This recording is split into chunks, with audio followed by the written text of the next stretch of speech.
With me, I have Jessin Farrell, who is the Director of the Office of Sustainability and the Environment for the City of Seattle. Donnel Baird is the CEO and founder of BlocPower.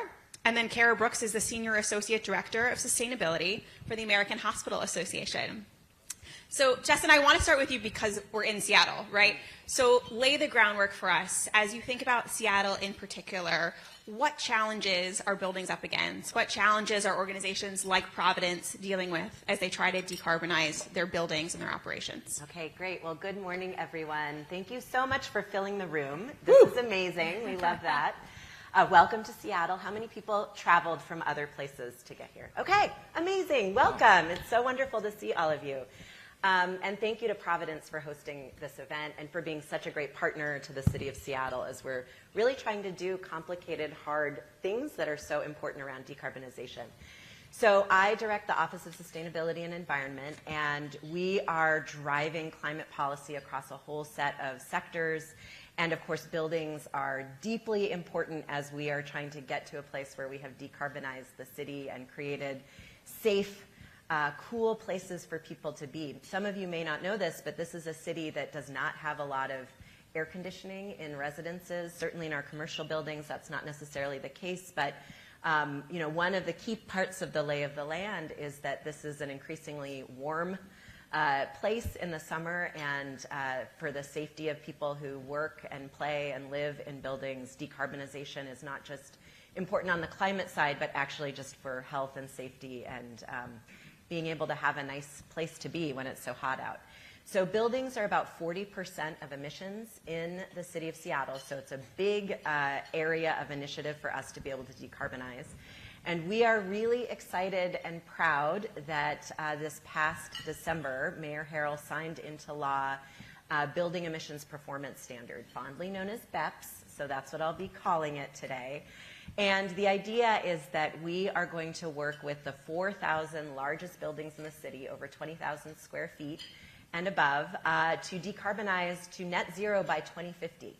And this is a really heavy lift for a lot of building owners and operators. And so we've built in a lot of ways to support our building owners and operators, but there's also a stick. You have to get to that decarbonization. And so I'm looking forward to talking about some of the very specific ways that we'll get there. But one of the key things that we heard from building owners in putting together this legislation is that building owners need flexibility. One of the challenges in any kind of regulation like this is every single building is different. So on the one hand, we need flexibility and kind of the ability to recognize the specific challenges with each building.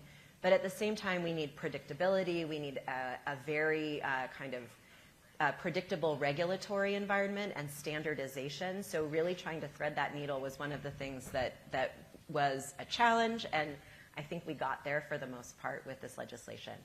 And so just a couple other details about it, and then I'll maybe pass it on. But this particular legislation is really important because it actually will reduce emissions in the city by 10% overall. Wow. So it's one really big move, and we now only need to do that 9 more times before we get to fully decarbonized city. Right. It's not really that easy, but this particular legislation is really a signature policy in our efforts to fully decarbonize the city of Seattle. So that's one thing that I just really want to point out. I think the second thing that's really important about this legislation, that flexibility is important. And we really relied on the expertise of building owners as we wrote the legislation, particularly our partners in the hospital industry.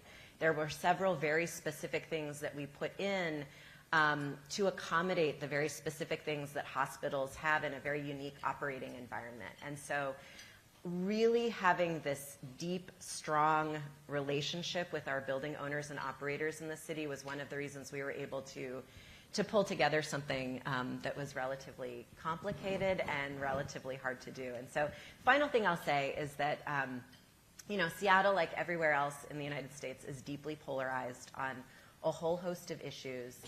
But this was a place where we were able to find a lot of consensus. And I think that's because people across sectors, across our communities really get that climate change is happening right now.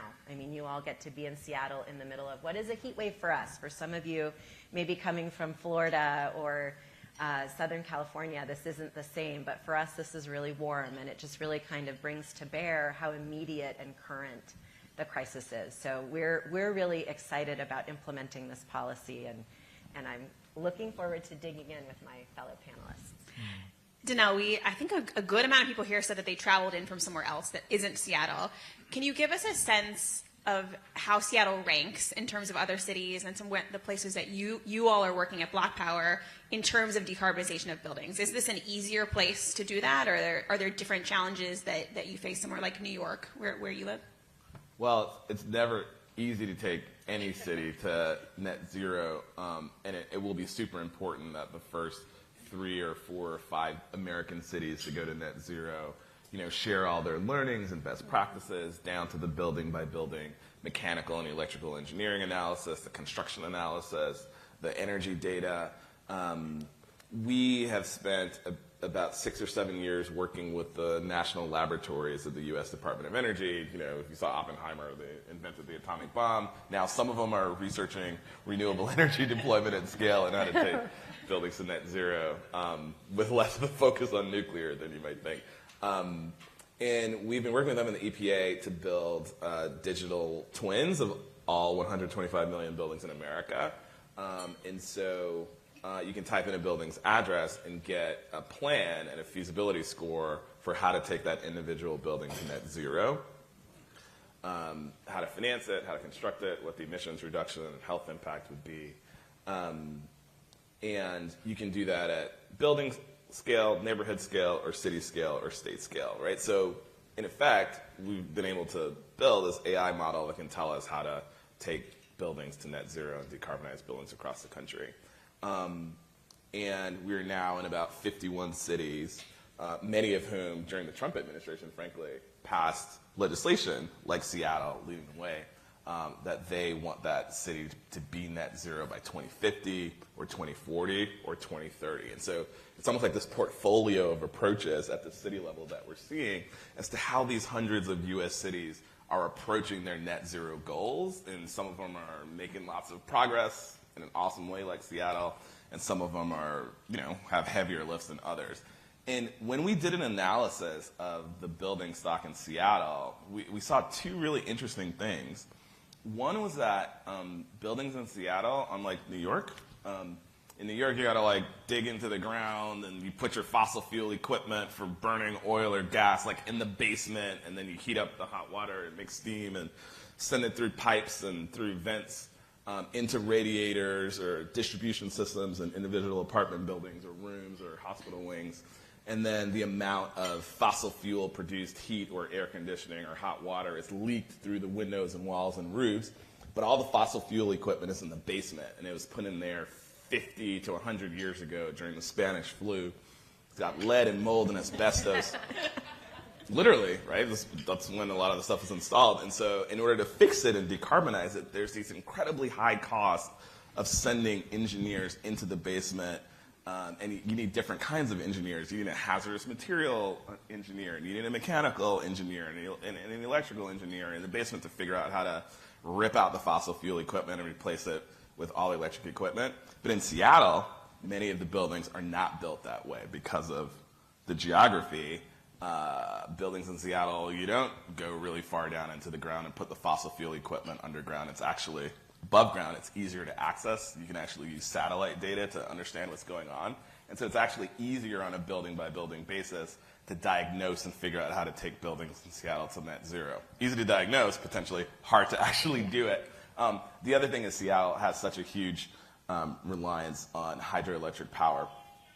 So of all the cities that we're in where we're working and all the cities that we've analyzed, which is every city in America, Seattle's in the top 5-10% of cities that are most likely from an existing real estate asset and energy infrastructure perspective to be able to go to net zero first. No pressure. Yeah.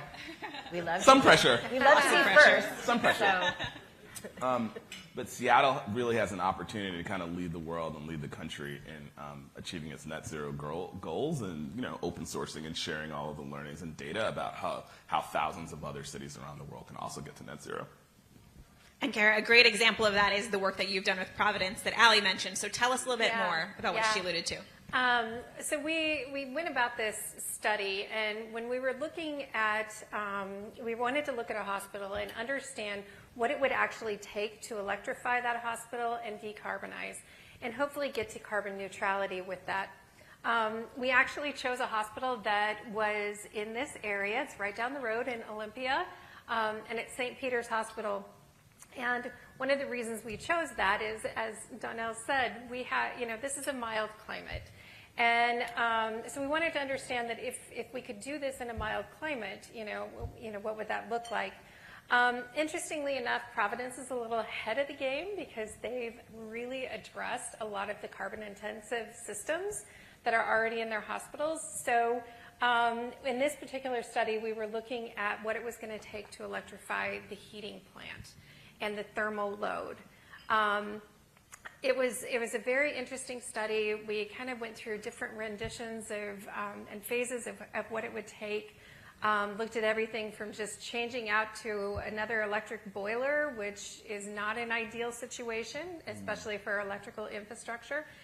And really got to the point where we wanted to keep the demand of the electrical load really the same throughout the year. So traditionally, your electric demand is highest in the summer. Now that's going to convert to actually being in the winter. We're going to have a high electric demand. So we wanted to kind of keep within that parameter. A lot of different things that had to happen to get to that point. One, we really had to start with optimizing the building energy efficiency measures, really dialing in that building. Again, this particular hospital had done a lot of that work already and was in really in good shape with their optimization. So then we said, well, we can get the load down a little bit and get that demand down a little bit. So what would be the next step? And we started to look at the building envelope. This particular hospital had been built in 1969. It was in the Hill-Burton era. It's had other phases of renovations since, but that was when the original core was built. And we did some thermal imaging and looked and said, we're going to have to change out windows. We're going to have to add insulation. We're really going to have to work on that building envelope. And that got us a little closer. And then we start looking at heating, ventilation, and air conditioning systems. What's it going to take to have those be all electric? And then finally, we were really able to get there through adding some thermal storage as well. But really interesting project, just trying to have at least one case study that says this is what it would take in this type of hospital. Obviously, every building is different. Awesome. And so in different climates and different building types, they're going to be different. Somebody who's in a very humid climate and has academic medical center is going to be, they're going to have different strategies. But the great thing was we were able to actually look at it and say, what would this take? That's awesome. And one of the interesting things Allie mentioned too was you have to think about how to not take those facilities offline. And I think that's a really interesting challenge for healthcare. You can't just tell everybody, go work from home for a month, go get out of the building. You have to continue to operationalize, and you have to continue to do that work. So what other learnings do you have about hospitals in particular that reflect that challenge of continuing to work while you make those changes? Yeah, as Allie said, our mission is patient care. We want to take care of our communities. We want to take care of our patients. That is why we exist as hospitals. And that does create a challenge because we can't take this hospital offline and say, for a year we're going to close the doors and not have any patients. It's just not practical. That's not our business. And so we really had to look at what that strategy would be to continue operations. And it was an interesting learning that we really looked at it, and it has a bit of a long runway to get there. We didn't want to take more than 2 patient rooms offline at a time, as an example. And so, we have over 300 beds in this particular hospital, so we didn't, you have to look at how that's going to happen.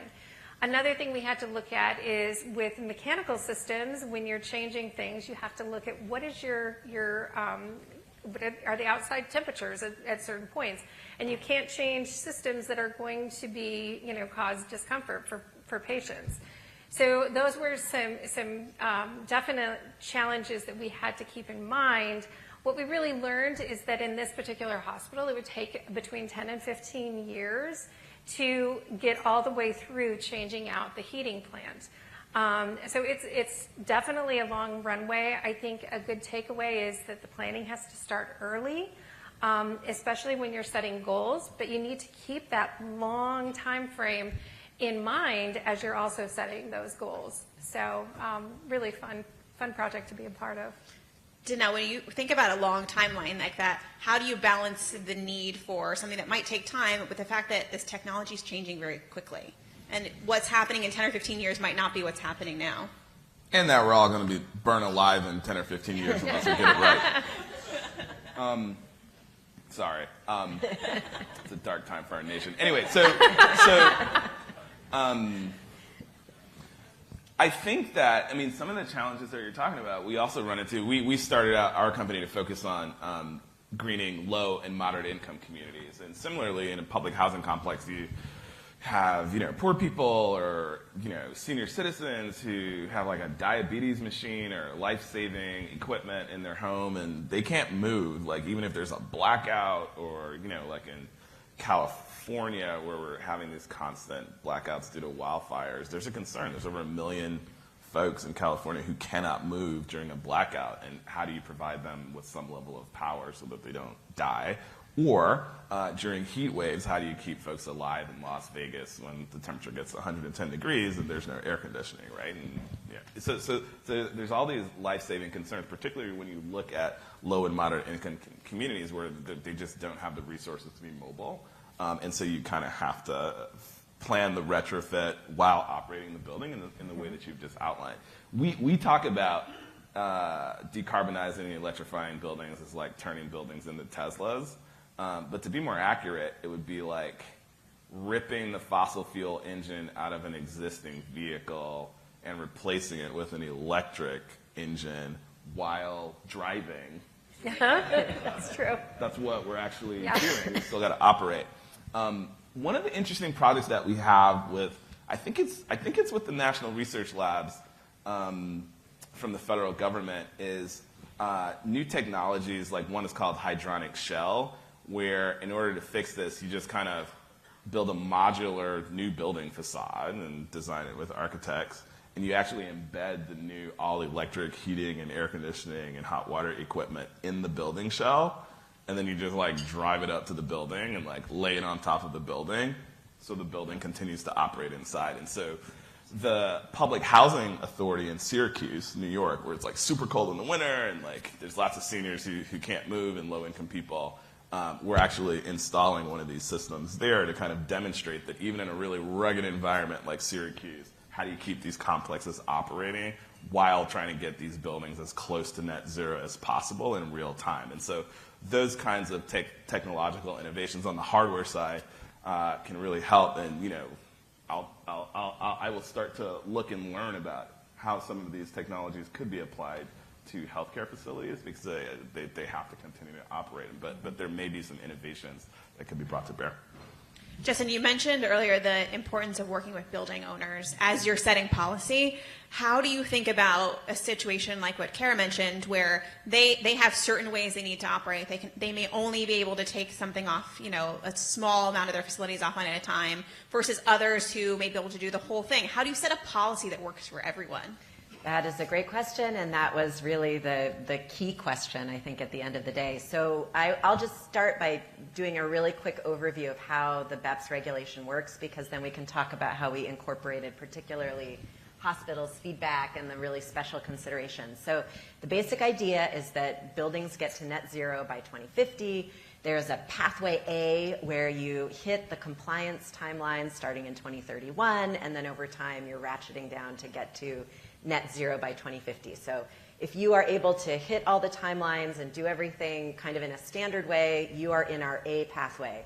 If you have some nuances, like maybe you have a restaurant that has gas heating, like cook stoves, et cetera. There are some small modifications that you may need to make. You're in pathway B. And then we have a pathway C where there's substantial deviations. The idea is you still need to get to net zero by 2050, so you're not off the hook, but maybe there's some really unique considerations either because of the industry or because of the building itself. And so we wanted to build in a pathway in that case. And so in the case of hospitals, there were actually several things that we built into the legislation to accommodate but that need for flexibility. So one, there is a unique greenhouse gas intensity target for hospitals. Two, a lot of hospitals operate in kind of a campus format. So there's flexibility around how an owner-operator of several buildings can decide when to decarbonize and in what order, and maybe not doing each building on the cycle, but doing one building intensively in this cycle and then holding off on other buildings. So that's an option for hospitals. The continuous operations issue was one that we heard loud and clear. And so that is a way to be in pathway C, where you submit basically a custom decarbonization plan on how you are going to be able to decarbonize your facilities based on these needs, like needing to keep particular wings open, say, or run research. We have research hospitals in Seattle. And so then the final issue as well was, and suddenly I've lost it, but there's another flexibility for hospitals in there. Read the regulation, it's fascinating. So anyway, it's just to say that as we were refining this legislation, there were really specific operations issues that we were encountering that our partners were saying, we're not going to be able to do this unless we're able to accommodate these really particular specific issues related to our own industry and our own operating environment. So those are some of the ways that we're hoping that this will actually work. Because at the end of the day, the interest for the city is we want to help building owners actually get to decarbonization. Like the win here is that we're decarbonized, not that you're complying with a regulation for the sake of complying with a regulation. So it really is important to us to be able to be responsive to the specific nuances and needs of a particular industry. That's incredible from a methodological perspective. I wanted to flag in here quickly. It's so interesting, and it's awesome to hear how you guys engage healthcare facilities and how you guys are focusing on this and the work that Providence is doing. You know, I'm from New York, so we have the additional challenge of, how do you not only figure out how to decarbonize the hospital's facilities, but under Obamacare, the healthcare systems have, even financial responsibility for the public health outcomes in the zip code surrounding the hospital. So in the Bronx, in New York, you have the highest childhood asthma rate of anywhere in America, in the poorest congressional district of anywhere in America. And part of the reason for that is you have 5,000 apartment complexes that burn literal oil for heat and hot water 24 hours a day, 7 days a week. Like a truck filled with oil pulls up, pumps it in the basement, you burn it, produce hot water and heat and steam. And so that produces a ton of pollution outside the buildings, but also inside the buildings. And one of our first BlocPower projects back in 2014, we were working in 6 schools. 75% of the kids had chronic asthma in an elementary school. The school nurse had Ziploc bags filled with asthma inhalers for all the 4- and 5-year-olds, and she would have a piece of masking tape with the kid's name on it, because a 4-year-old doesn't know which inhalers there is, particularly when they're having an asthma attack. So the nurses and teachers have to have a system for figuring this out. And in our first project, we actually had a 5-year-old kid die of an asthma attack. As we were doing the diagnostics and feasibility analysis, he had persistent asthma attacks. He was en route to the emergency room. His asthma attack stopped. And his parents were like, oh, okay, maybe we can take him back to school and we'll go back to work so we don't get fired. And they took him home and he died, right? So a lot of stuff is life and death. But also in New York with our healthcare facilities, in the Bronx, because there's such high rates of chronic childhood asthma, I mean, it's horrible for the kids, it's horrible for the families from a public health perspective, but it's also horrible for the healthcare system, whose emergency room is constantly treating chronic childhood asthma patients at a really high cost to the system and to the insurance companies and to taxpayers who pay for Medicaid and Medicare. And so part of the question was, how could the healthcare system start to co-invest in decarbonizing the buildings in their healthcare footprint? So like Montefiore in the Bronx is like, all right, here's like the 500 apartment buildings where we are seeing the most kids with asthma come into our emergency room. Could you go please like decarbonize those buildings first? And we may end up saving some money through lowering emergency room visitation. So is there a mechanism for the healthcare system to co-invest not only in decarbonizing its own buildings, but also decarbonizing the local buildings in the community, right? And so to push a little bit further, right, like how do we think about potentially healthcare buildings as a platform, not only to decarbonize themselves while continuing to operate, which is hard enough, but also to decarbonize the buildings and the community surrounding it? Kara, I would love to hear your thoughts on that. That's the challenge, right? We do know, hospitals and healthcare is a large contributor to greenhouse gases. We also have to keep in mind that our patient care is our utmost reason for existence.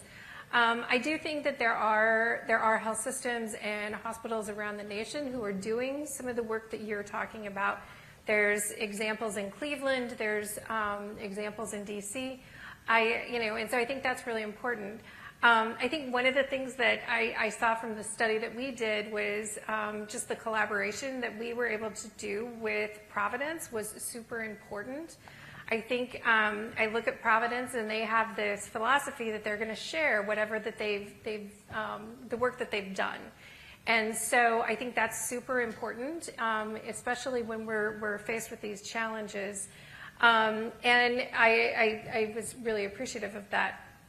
So it is a cycle. It is kind of a vicious circle, I guess. You get more patients in hospitals, which you have more carbon emissions, which you have more climate events, and then you have more patients that have to go back into the hospitals. So I think the real goal is to keep patients out of the hospitals. But we also have to keep in mind that this is a very challenging group of buildings to work with, and it's a challenging situation for them to have to decarbonize. So. I think you raise a really interesting point, Donnel, on the information that hospitals may have about not just their own operations, but the communities that they're engaging with and what we can be doing with that information. And I wonder, Justin, are there any other industries or other examples you've seen in Seattle where there's information that's being garnered through operations that's actually helping not just decarbonize their operations, but the broader community or insights that might be gained? So I think, the big picture for building decarbonization is that multiple benefits around, human health, the health of the people who are in the buildings and outside of the buildings nearby.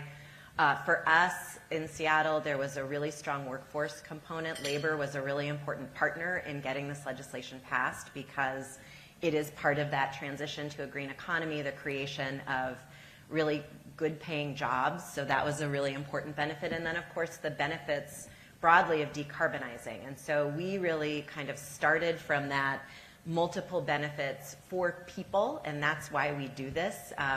Buildings are places where people exist in and go in, and so that really was kind of the animating principle for us. Like, how are we developing this in a way that creates multiple benefits? And so, again, just as we did with the hospital industry, really spending time listening to other sectors.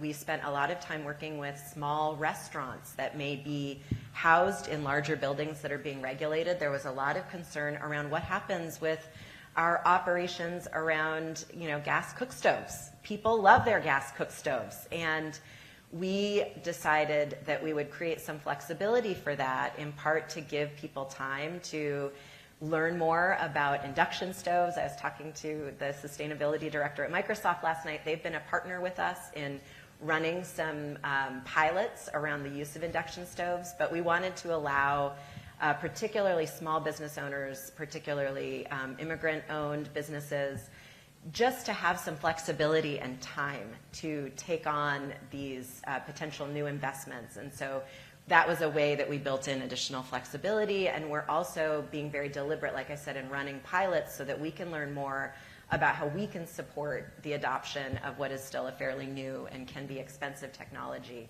Another thing we heard a lot from is under-resourced buildings. We are asking building owners to make a significant investment in their assets, and not all building owners are resourced the same. So we've done now 40 partnerships with smaller organizations like the Wing Loop Museum or the Pike Place Market, and then larger entities like Unico to really help do things like technical analysis. In some cases, we will be partnering with outright funding, thanks to the IRA, thanks to the Climate Commitment Act in Washington State. And so we're really prioritizing under-resourced buildings. The affordable housing community has a set of challenges. So we really focused on kind of deep listening, community expertise, the expertise of building owners, and then trying to incorporate that in a way that, again, balances the standardization, because it has to be a standardized regulation, but with recognizing that not just individual buildings, but different sectors have different needs. And so, Donnel, do you see that a lot where building owners don't have the resources they need to be doing this work? And what gets them those resources? Is it policy? Is it new technologies? Like what do you need? Money. I think. But where does the money come from? Well, money and data and engineering and workforce development, actually. So you think of the 4 buckets. We started our company 10 years ago to focus on medium-sized buildings. So every building that's not big enough to be a skyscraper, but bigger than a single-family home. There's actually, including hospitals, there's actually 5 million of these buildings in America out of the 125 million buildings that we have. There's like 300,000 skyscrapers, 120 million single-family homes, and then there's these like 5 million medium-sized buildings in between: churches, synagogues, mosques, schools, restaurants, small businesses, hospitals. And these buildings are super expensive to diagnose and analyze to figure out what the sustainability plan should be. It costs hundreds of thousands of dollars to figure out, to even plan how to do a net zero plan in a hospital. And then it costs more hundreds of thousands of dollars to do a construction analysis to tell you if the net zero plan that the engineers came up with is feasible to a construction contractor who just has a totally different perspective on the project. And that upfront cost of analysis has been a huge barrier for the entire industry. It's going to cost several $1 trillion, depending on who you ask, $2 to $3 trillion, to green these 5 million medium-sized buildings just in America. And even if Bernie Sanders' Senate bill for the IRA and the $6 trillion went through, like, it's just massive amounts of capital are required up front to make this investment.